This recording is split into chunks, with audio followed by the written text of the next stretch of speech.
जय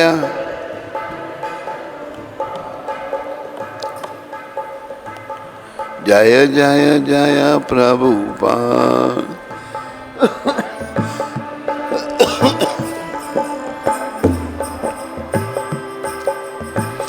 जय जय श्री कृष्ण चैतन्य नित्यानंद।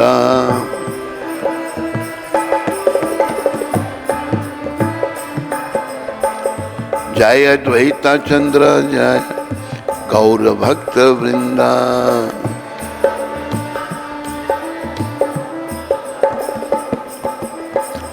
जय जगन्नाथ जय जगन्नाथ दीना बंधु जय जगन्नाथ।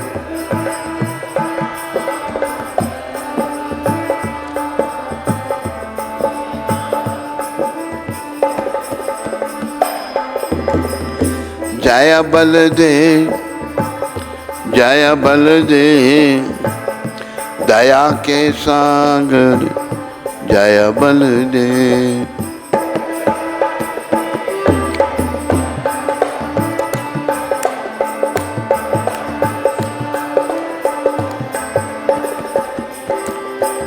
जय सुभद्रा जय सुभद्रा करुणामयी जय सुभद्रा।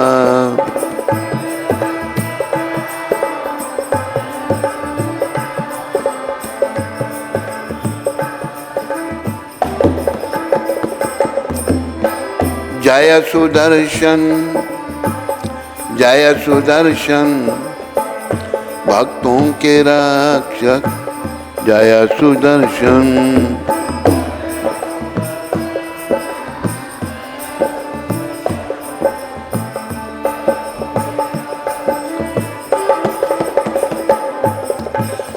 बोलो जगन्नाथ भगवान की, बोलो बलदेव भगवान की, बोलो सुभद्रा माता की, बोलो सुदर्शन चक्र जी महाराज की, बोलो गौर भगवान की, बोलो समस्त गौर भक्त वृंदों की, बोलो उन सब के देने वाले पतित पावन शिला प्रभुपाद की। भगवान शिव नारद संवाद ये चल रहा है, कल के प्रसंग में था तो वही आगे आज भी जारी रहेगा। शिवजी ने कहा नीलमणि के समान भगवान नील माधव संसार की दृष्टि से उज्जवल हो गए हैं, इसलिए भगवान नरसिंह देव की एक प्रतिमा की स्थापना करके उनके समक्ष आहुति चढ़ाएं। अरे महर्षि, कृपया इस व्यक्ति के द्वारा ब्रह्मा की आज्ञा का पालन कीजिए। यह राजा भगवान विष्णु को प्रसन्न करने के लिए सहस्त्र अश्वमेध यज्ञों का आयोजन करेगा।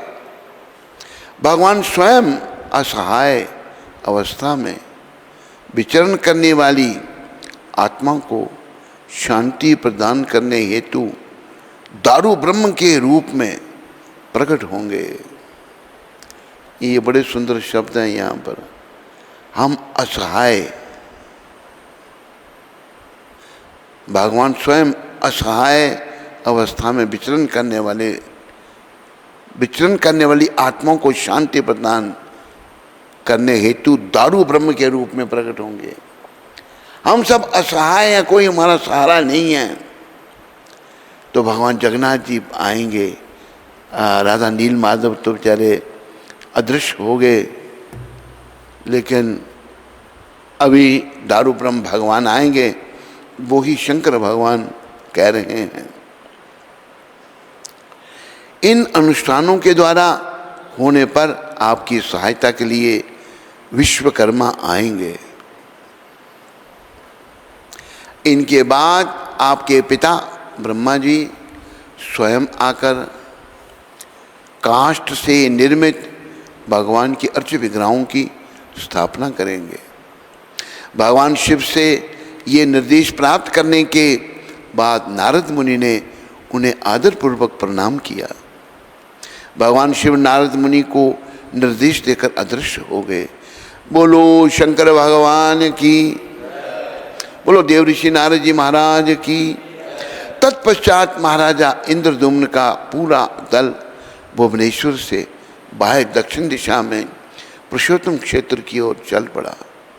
मार्ग में राजा ने कपोतेश्वर और बिल्वेश्वर नामक 2 और शिवलिंगों की पूजा अर्चना की। कोपितेश्वर और बिल्वेश्वर इस शिवलिंगों की पूजा की, उनका वर्णन अभी आगे आ रहा है। जब वन में एकत्रित ऋषि मुनियों ने जैमिनी ऋषि के मुख से यह वर्णन सुना तो उनमें से एक ऋषि ने इन 2 लिंगों के बारे में जिज्ञासा की। कृपा कर हमें उन लिंगों के इतिहास और उनकी स्थापना के बारे में बताएं। जैमिनी ऋषि ने बताया कि अनेक सदियों पूर्व श्री क्षेत्र पुरुषोत्तम क्षेत्र की एक उत्तर दिशा में स्थित स्थान पर नुकीली दार वाली कुछ घास बहुत अधिक बढ़ गई थी। लगता था मानो वह स्थान पिशाचों द्वारा ग्रस्त हो गया था। भगवान शिव वहाँ निराहार रहकर कठोर तपस्या और योग साधना कर रहे थे। आहार के अभाव में उनका शरीर क्षीण होता गया और उसका आहार मात्र एक कबूतर जितना रह गया। शिवजी की तपस्या से भगवान कृष्ण प्रसन्न हो गए और उन्हें ऐश्वर्य नामक एक सिद्धि प्रदान की। इस सिद्धि के द्वारा भगवान शिव किसी भी ऐश्वर्य को तुरंत प्राप्त कर सकते हैं। शीघ्र ही उनके आसपास का वह स्थान सुंदर झीलों, वृक्षों, पक्षियों, जीव जंतुओं और खिले फूलों से भर गया। चूंकि भगवान शिव निराहार रहने के कारण सिकुड़कर कबूतर सा कपोत के आकार के रह गए थे, इसलिए वह स्थान पर स्थित शिवलिंग कपोतेश्वर नाम से प्रसिद्ध हुआ। कपोतेश्वर की आराधना करने वाला व्यक्ति अपने अतीत के पापों से मुक्त हो जाता है। बोलो कपोतेश्वर महादेव की। इसके पश्चात जैमिनी ऋषि ने बिल्वेश्वर और पांडवों की कथा सुनाई। हस्तिनापुर से निष्कासित होने के बाद पांचों पांडव यात्रा करते हुए पुरुषोत्तम क्षेत्र पहुँचे, जहाँ भगवान श्री कृष्ण उनसे मिलने के लिए द्वारका से आए। उस समय पृथ्वी से एक सुरंग नीचे पाताल लोक की को जाती थी। इस रास्ते से होकर अनेक राक्षस पृथ्वी पर आकर हाहाकार मचाते थे। भगवान कृष्ण और पांडवों ने इन राक्षसी शक्तियों का संहार किया और फिर उनके आने के उस मार्ग को बंद कर दिया। युद्ध के बाद भगवान श्री कृष्ण ने भगवान शिव से उस बंद सुरंग अथवा बिल की सुरक्षा करने का आग्रह किया और तभी से भगवान शिव बिल्वेश्वर के नाम से प्रसिद्ध हो गए। शिव शंकर भगवान को भगवान रक्षा का काम सौंपते हैं। जैसे ब्रज की भी रक्षा का काम शंकर भगवान को सौंप रखा है। किसी को नाम पता है? वो क्या नाम है? हैं, भूतेश्वर, गोपेश्वर। तो शंकर वहाँ रक्षा का काम करते हैं। तो बिल्वेश्वर, वो जो बिल था उसकी रक्षा के लिए उसको बंद कर दिया भगवान ने, और ये काम शंकर भगवान को सौंप दिया। श्री क्षेत्र में आगमन, श्री क्षेत्र में पहुंच गए। जब अंततः महाराजा इंद्रद्युम्न का कारवां पुरुषोत्तम क्षेत्र की पवित्र धरती पर पहुंचा तो विचित्र ढंग से महाराज की बाईं आंख और बायां हाथ फड़कने लगा। यह सोचकर कि यह किसी प्रकार का पूर्व संकेत हो सकता है, उन्होंने नारद जी से इसका अर्थ बताने का निवेदन किया। नारद मुनि ने कहा, चिंता ना करें, भक्ति के मार्ग में अनेक रुकावटें आ सकती हैं। रुकावटें आती हैं भक्ति के मार्ग में, अनेक रुकावटें आ सकती हैं, परंतु अपनी संकल्प को सदैव दृढ़ बनाए रखें। संकल्प को दृढ़ बना के रखना है। कई रुकावटें आएंगी, कई परेशानियां आएंगी। तब मैं श्री जगन्नाथपुरी से 100 मील दक्षिण में स्थित गांव में पहुंचे, जहां विश्वावसु का घर था। उस समय तक सरसों के पौधे निकल आए थे तथा उन पर पीले पीले फूल खिल रहे थे। विद्यापति उन पौधों के द्वारा निर्मित पथ के माध्यम से राजा इंद्रद्युम्न को नील माधव के मंदिर की ओर ले गए। तब नारद जी जन समूह को उस कल्प वृक्ष के नीचे ले गए, जहाँ एक समय भगवान नील माधव पहले विराजमान थे। किंतु वहाँ पहुँचने पर राजा इंद्रद्युम्न ने देखा कि भगवान नील माधव वहाँ विद्यमान नहीं हैं। राजा इंद्रद्युम्न ने सोचा कि भगवान नील माधव के विग्रह को अवश्य ही विश्वावसु ने गांव में ही कहीं छिपा दिया होगा। अतः इसलिए उन्होंने अपनी सेना द्वारा उस गांव को चारों ओर से घेर लिया और विश्वावसु सहित सभी सवर लोगों को बंदी बना लिया।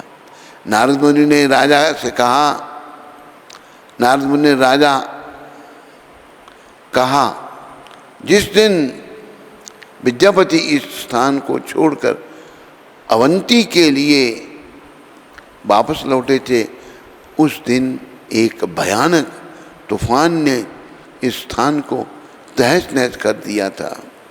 भगवान नीलमाधव नश्वर प्राणियों की दृष्टि से ओझल हो गए। अब यह संसार फिर कभी उनके दर्शन नहीं कर पाएगा। महाराजा इंद्रद्युम्न अपनी प्रजा के साथ अवंती से इतनी लंबी दूरी तय करके वहाँ पहुँचे थे। नारद मुनि के इन शब्दों को सुनकर वे स्तब्ध रह गए। महाराजा इंद्रद्युम्न निराश होकर रोने लगे। इंद्रद्युम्न जी का देखो कितना भगवान से प्रेम है, दर्शन नहीं हुए तो रो रहे हैं, राजा रो रहा है। वे कुशा आसन पर महासागर की ओर मुंह करके बैठ गए और उन्होंने निश्चय किया, अगर मुझे भगवान नीलमाधव के दर्शन नहीं हुए तो मैं प्राण त्याग दूंगा। ये सच्ची भक्ति है। मैं अपने समस्त राज्य, धन, संपदा, अपनी पत्नी और परिवार को के साथ उनके दर्शन के लिए आया हूँ, परंतु मुझे नीलमाधव के दर्शन नहीं हुए। इसके उपरांत वे प्रभु को स्मरण कर हा नीलमाधव, हा नीलमाधव, हा नीलमाधव कहते हुए उन्हें पुकारने लगे।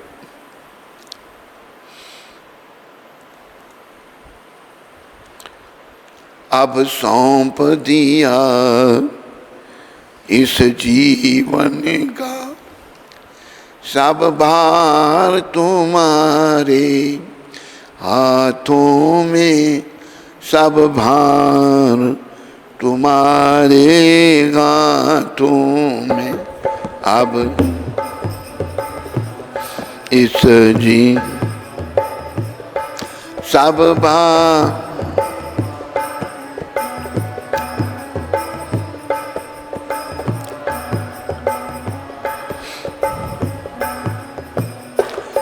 है, जीत तुम्हारे हाथों में और हार तुम्हारे हाथों में और हार तुम्हारे हाथों में है। सारे बोलो। और जिनके जीवा है वो बोलो, जिनके नहीं है वो नहीं बोलो।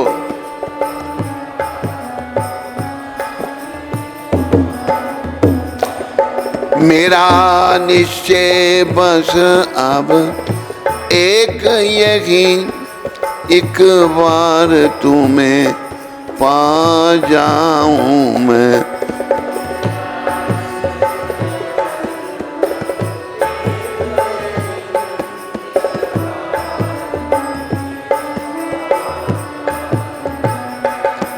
अर्पण कर दूं दुनिया भर का, सब भार तुम्हारे हाथों में, सब भार तुम्हारे हाथों।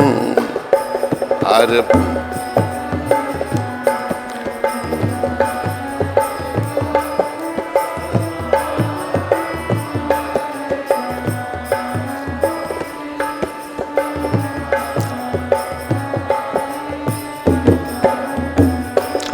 जो जग में रहूं तो ऐसे रहूं जैसे जल में कमल का फूल रहे। जो जग में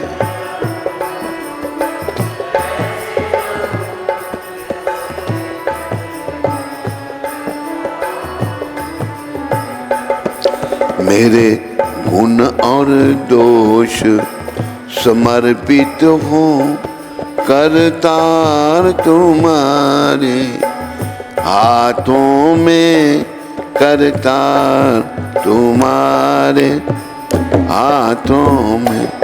मेरे गुण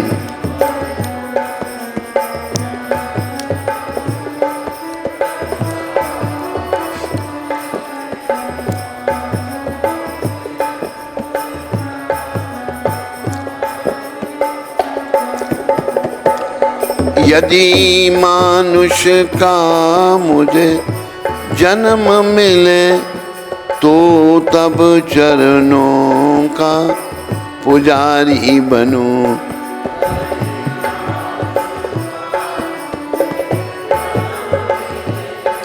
तो तब इस पूजक की एक एक रग का हो तार तुम्हारे हाथों में, हो तार तुम्हारे हाथों में।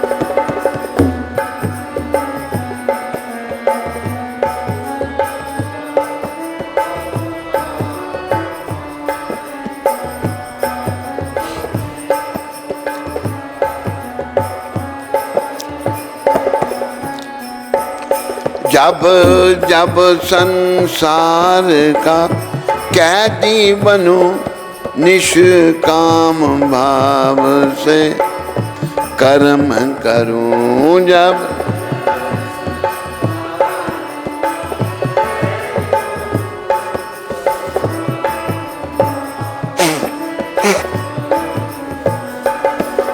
फिर अंत समय में प्राण तजूं करतार तुम्हारे हाथों में श्री कृष्ण तुम्हारे हाथों में।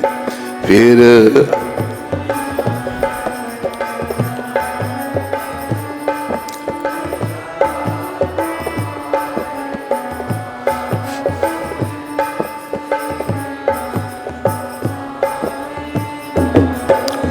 इस भजन के बड़े सुंदर शब्द हैं, आखिरी शब्द हैं, सब ध्यान दो। मुझ में तुझ में बस भेद यही, मैं नर हूँ तुम नारायण हो। मुझ में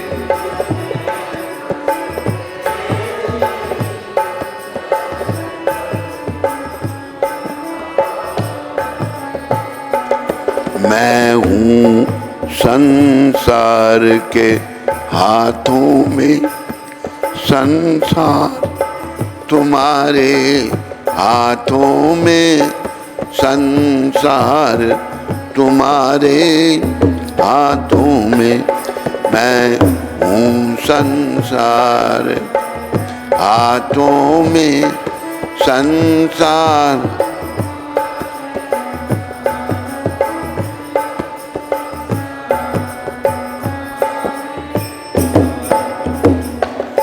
अब सौंप दिया इस जीवन का सब भार तुम्हारे हाथों में, सब भार तुम्हारे हाथों में। अब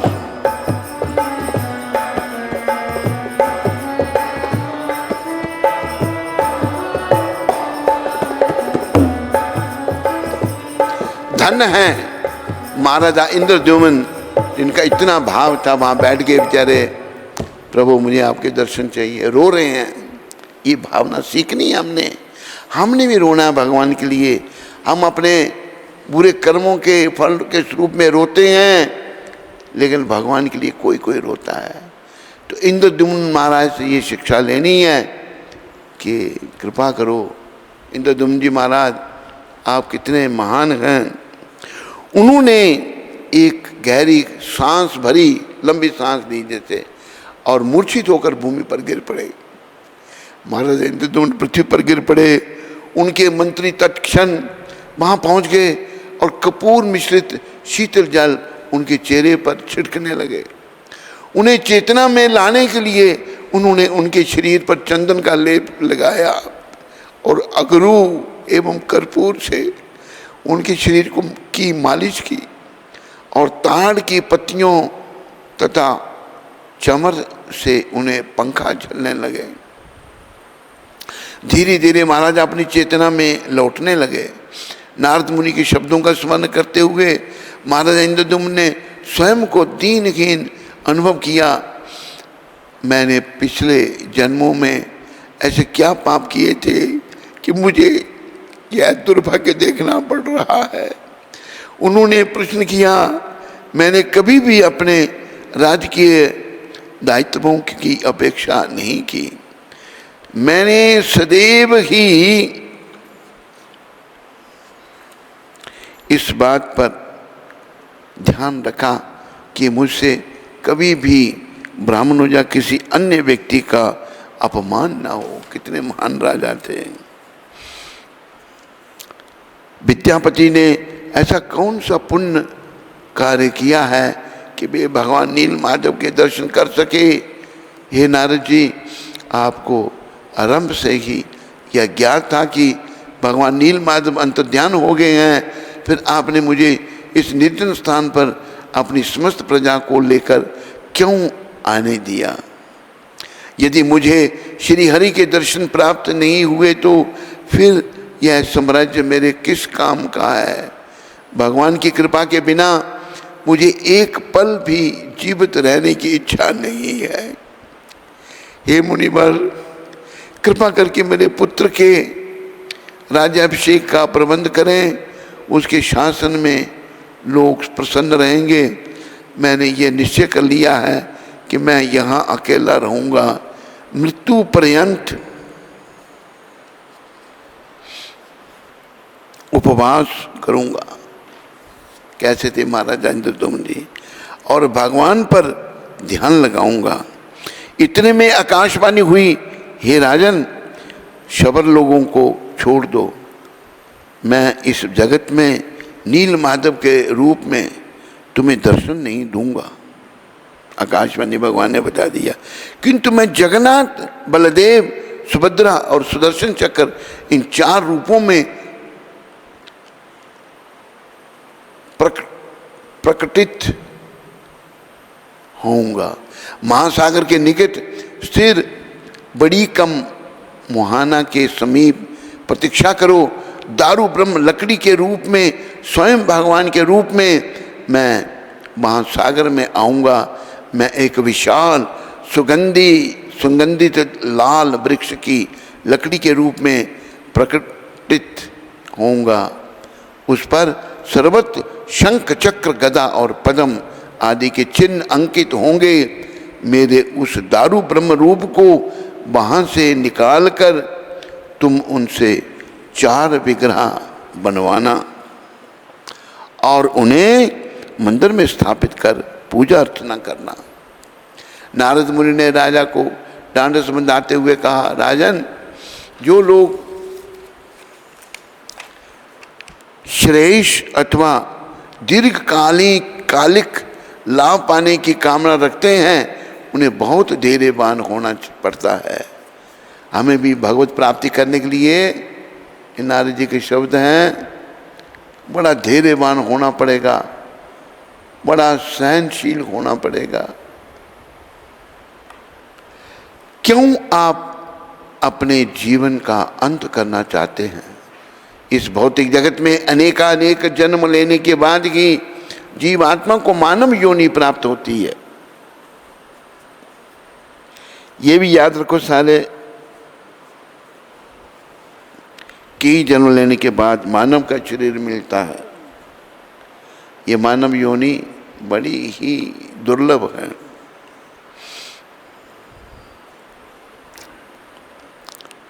मानव जीवन प्राप्त करने का उद्देश्य पूर्ण पुरुषोत्तम भगवान के साथ अपने संबंध को समझना है। यदि हम आत्म साक्षात्कार प्राप्त करना चाहते हैं तो हमें सदैव संतुलित चित्त बने रहने का प्रयास करना चाहिए। संतुलित चित्त, अपना संतुलन नहीं खोना, बड़ा सब्र रखना है। ये राजन, ब्रह्मा जी ने मुझे इस कार्य में आपका सहयोग करने का निर्देश दिया है। उन्होंने मुझे बताया कि यमराज जी के मन में पैदा हुई किसी चिंता के कारण भगवान नील माधव अंतर्ध्यान हुए हैं। ब्रह्मा जी ने मुझे यह भी बताया कि भगवान शीघ्र ही एक अनूठे रूप में प्रकट होंगे, विशेषकर आपकी हार्दिक इच्छा को पूरा करने के लिए। कालांतर में आप भगवान के लिए एक भव्य मंदिर का निर्माण करेंगे और स्वयं ब्रह्मा जी उस मंदिर में भगवान को प्रतिष्ठापित करने के लिए आतुर हैं। आप इस कार्य को अपने उत्साह, आत्मविश्वास और धैर्य के बल पर ही पूरा कर सकते हैं। आइए हम आगे बढ़ें। इस समय हमें भगवान नृसिंहदेव की पूजा करके उनकी कृपा प्राप्त करनी चाहिए। बोलो नृसिंहदेव भगवान की।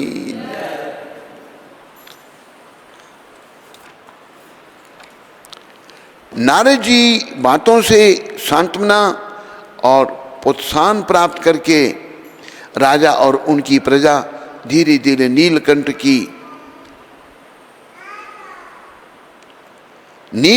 की दिशा में बढ़ने लगी। वहां पहुंचकर उन्होंने भगवान शिव और देवी दुर्गा की पूजा की।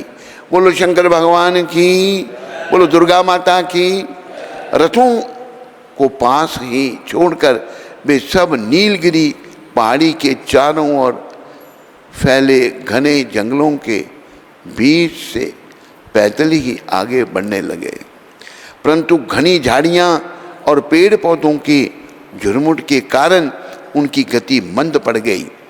नारद जी के मार्गदर्शन में वे लोग एक समतल स्थान पर आए, जहाँ उन्होंने भयानक रूप वाले भगवान नृसिंहदेव की मूर्ति देखी। बोलो नृसिंहदेव भगवान की। यह एक चमत्कार ही था कि उन लोगों को एक श्याम अगार वृक्ष के नीचे भगवान नृसिंहदेव के विग्रह के दर्शन हुए। भगवान नृसिंहदेव का चेहरा चौड़ा था और उनकी 4 भुजाएं थीं। उनकी गर्दन पीत वर्ण की के बालों से ढकी हुई थी, जो उनकी श्रीमुख को चारों ओर से घेरे हुए थी। उनके 3 नेत्र थे एवं अत्यंत भयानक दिखाई देते थे। उनके दांत बहुत नुकीले और छुरी जैसे लंबे नाखूनों वाले। उनके हाथ राक्षसों का वध करने की मुद्रा में तने थे। उन्होंने एक हाथ में शंख और दूसरे हाथ में चक्र धारण किया था। उनके सिर पर धारण किए हुए मुकुट लाखों सूरज के समान चमक रहा था। उनके नेत्रों से सभी दिशाओं में आग की चमकती हुई लपटें निकल रही थी। राजा एवं उनके दल के समस्त सदस्यों भगवान ने नृसिंह के उग्र स्वरूप को साष्टांग दंडवत प्रणाम किया। राजा इंद्रद्युम्न बोले, हे नारद मुनि, मैं आपको बहुत आभारी हूँ। आप वास्तव में एक महाभागवत हैं। भगवान नृसिंह की यह श्रीमूर्ति इतनी भयावह है कि कोई भी इसकी पूजा नहीं करता है। इसकी पूजा तो केवल आप जैसे महान भक्त ही कर सकते हैं। बोलो नृसिंहदेव भगवान की, बोलो इंद्रद्युम्न जी महाराज की।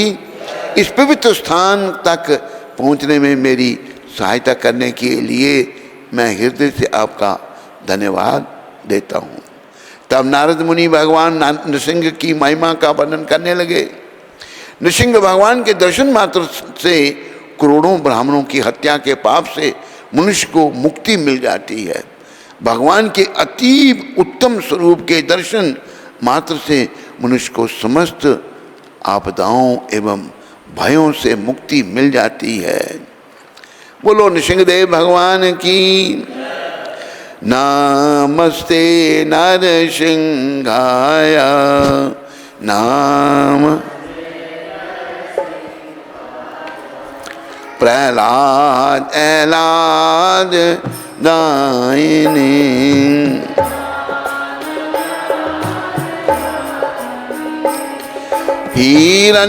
हिरण्यकाशी पुरवक्षा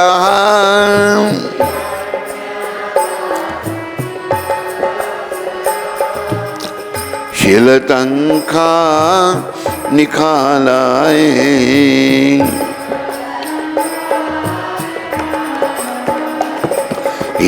तो न सिंगा पर तो न सिंगा तो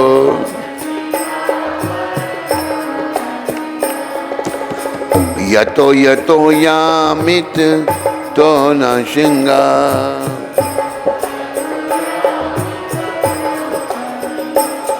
बाहे न सिंगा हृदय न सिंगा।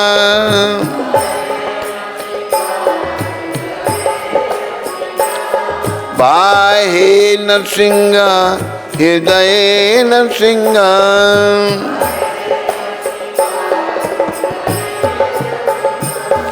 नरसिंह मदिन शरणाम प्रपद। नरसिंह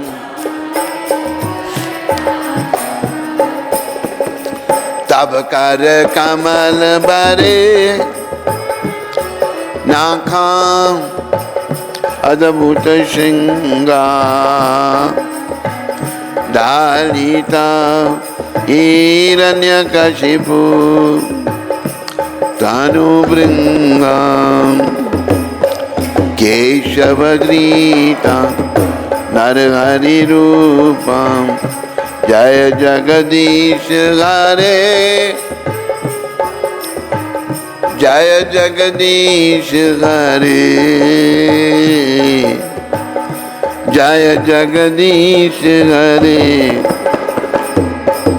तब कर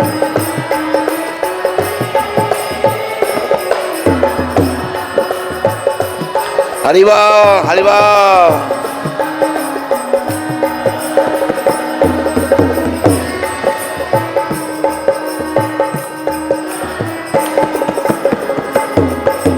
केश नर हरे जय जगदीश जय जगदीश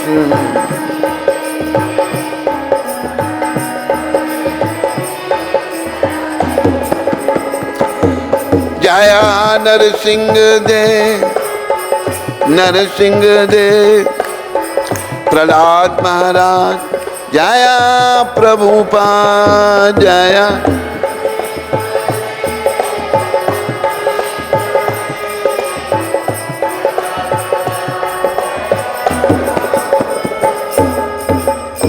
समस्त भक्ति विघ्न विनाशक नृसिंहदेव भगवान की जय। भक्तराज प्रहलाद महाराज की जय। महाभागवत जगतगुरु श्रील प्रभुपाद की जय। मुझे एक प्रभुपाद जी की बात याद आई।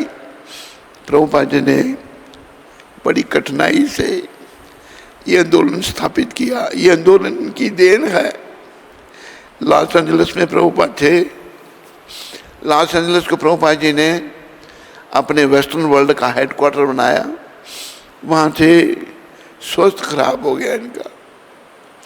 अभी इनको भारत में आना था इलाज करवाने के लिए,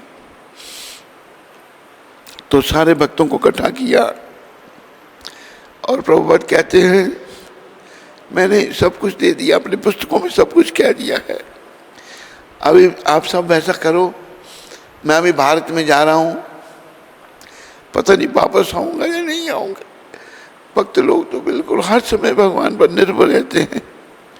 अगर मैं नहीं लौटा तो आप सब की रक्षा नृसिंह भगवान करें, क्योंकि भक्ति में बहुत विघ्न आते हैं। और प्रभुपाद ने जो शब्द लॉस एंजल्स के भक्तों को कहे थे वो बड़े हृदय स्पर्शी शब्द थे। नृसिंह भगवान आपकी रक्षा करे, क्योंकि प्रहलाद महाराज बड़े भक्त थे, उनकी भक्ति में बड़े विघ्न आ रहे थे। उनका पिता ही उनको परेशान कर रहा था, लेकिन भगवान ने उन्हीं प्रहलाद जी की रक्षा के लिए ये दिव्य रूप धारण किया था। क्योंकि हिरण्यकशिपु एक ऐसा वर ले चुका था ब्रह्मा से कि कभी मरेगा ही नहीं। वो राक्षस तो ऐसा सोचते हैं हम मरेंगे ही नहीं कभी भी, ना स्त्री से, ना पुरुष से, ना मनुष्य से, ना पशु से, ना दिन को, ना रात को, ना धरती पर, ना आकाश में, ना अस्त्र से, ना शस्त्र से।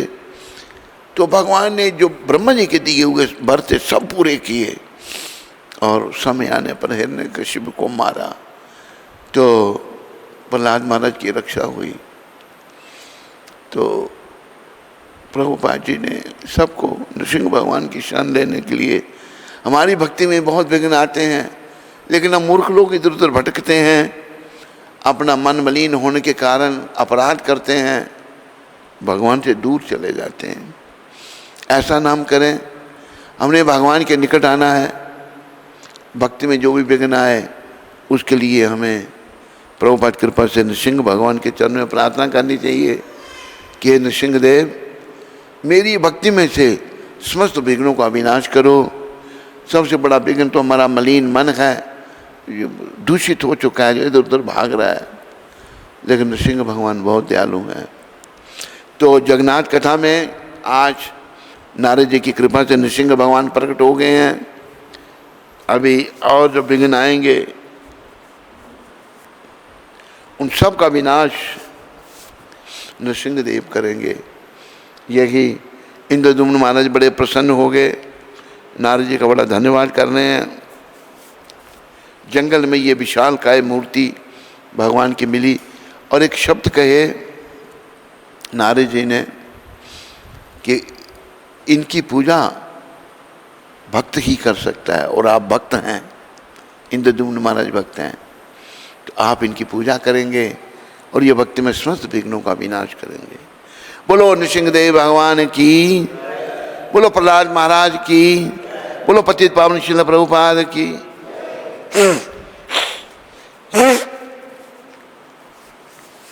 सबका धन्यवाद।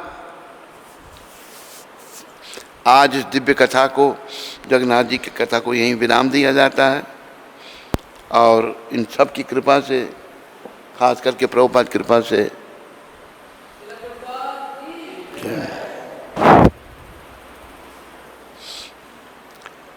कल फिर जगन्नाथ जी की कथा प्रारंभ होगी। नरसिंह चरण जी राजस्थान से हैं? नरसिंह चरण राजस्थान से। हरे कृष्ण, दंडवत प्रणाम गुरु महाराज जी। अगर भक्ति में आने के बाद हमसे कोई पाप कर्म हो जाते हैं तो उसका प्रायश्चित हम कैसे करें? उसका प्रायश्चित, जिसके प्रति अगर आपसे कोई अपराध होगा उससे क्षमा मांगो, और सब पापों का प्रायश्चित नाम जप है। प्रयास करो नाम जप अच्छा जपने का। अभी जैसे एक राजा हुए, क्या नाम था उनका, नाम था उनका, बंगाल में वो राजा थे, तो फिर राज उनके हाथ से चला गया। नवाब हुसैन शाह, हैं, सुबुद्धि राय, नवाब हुसैन शाह के हाथ में राज आ गया। पहले नवाब जो था उनके अधीन काम करता था। एक बार उसने गलती की तो सुबुद्धि राय जी ने कोड़ा मारा, उसको पीठ पे निशान बन गया। तो नवाब बड़ा सुबुद्धि राय जी को मानता था। अब जब नवाब बन गया राजा, तो एक दिन बेगम ने देखा कि नवाब की पीठ पर कोड़े का निशान है। पूछा ये निशान कहाँ से? तो सारी बात बताई, औरत है, नवाब की पत्नी। बोला कि उसको मार दो जान से, सुबुद्धि राय को। तो नवाब कहता नहीं, हम पर बड़े उपकार हैं सुबुद्धि राय के, उसने मेरी बड़ा ध्यान रखा है, ऐसा नहीं मैं कहा। अच्छा फिर तो उसकी जाति भ्रष्ट करो। क्या कर? तो उसका अपने करवे का, अपने बर्तन का, मुसलमान का पानी पिला दो। पानी पिला दिया तो जाति भ्रष्ट हो गए बेचारे सुबुद्धि राय जी। तो वो बंगाल से फिर वाराणसी आए, ब्राह्मणों को पूछा कि मैं क्या करूं? तो ब्राह्मणों ने क्या उसको कहा कि तुम ऐसा करो, उबलता हुआ घी पियो और अपने प्राण छोड़ दो। देव संयोग से वाराणसी में ही सुबुद्धि राय जी को महाप्रभु के दर्शन हुए। उन्हें भगवान से बात की, बोला कोई जरूरत नहीं तेरे को घी पीने की, वृंदावन जाओ और भजन करो, तुम नाम लो। नाम से सारे अपराधों का प्रायश्चित हो जाता है, जबकि हम नाम अच्छी तरह से जपें तब, नहीं तो नहीं। फिर सुबुद्धि राय जी वृंदावन में आए, जो राजा रह चुके थे बेचारे, लकड़ियाँ बेचकर गुजारा करते, 2-3 पैसे कमाते, उसमें से चना चमेना लेकर गुजारा करते और नाम जपते, हरे कृष्ण कृष्ण कृष्ण हरे हरे, हरे राम राम राम हरे। बोलो सुबुद्धि राय जी महाराज की। आपको पता नरसिंह का क्या नाम उनका? नरसिंह चरण जी। आपके प्रश्न का उत्तर मिला। नाम जपो भगवान का बस। राजेंद्र सिंह जी उत्तराखंड से। हरे कृष्ण महाराज जी, दंडवत प्रणाम। मेरा नाम राजेंद्र सिंह है। मैं उत्तराखंड पिथौरागढ़ डिस्ट्रिक्ट का रहने वाला हूँ। महाराज जी, मैं भी कृष्ण भक्ति करता हूँ। मुझे आपका संपर्क दिनेश पाठक जी ने दिया। मेरे पिछले हफ्ते मेरे घर में पुत्र का जन्म हुआ है। पिछले हफ्ते मेरे घर में पुत्र का जन्म हुआ है। कृपया आप उसका नामकरण करके अपना आशीर्वाद प्रदान करें। य अक्षर से नाम।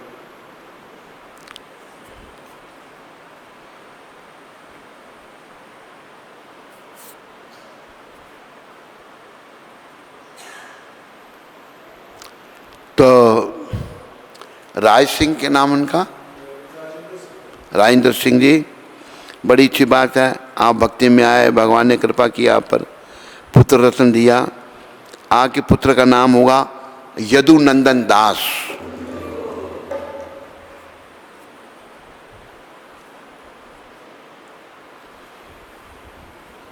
स्कंद पुराण में तुलसी देवी की प्रशंसा इस प्रकार की गई है। मैं तुलसी देवी को नमस्कार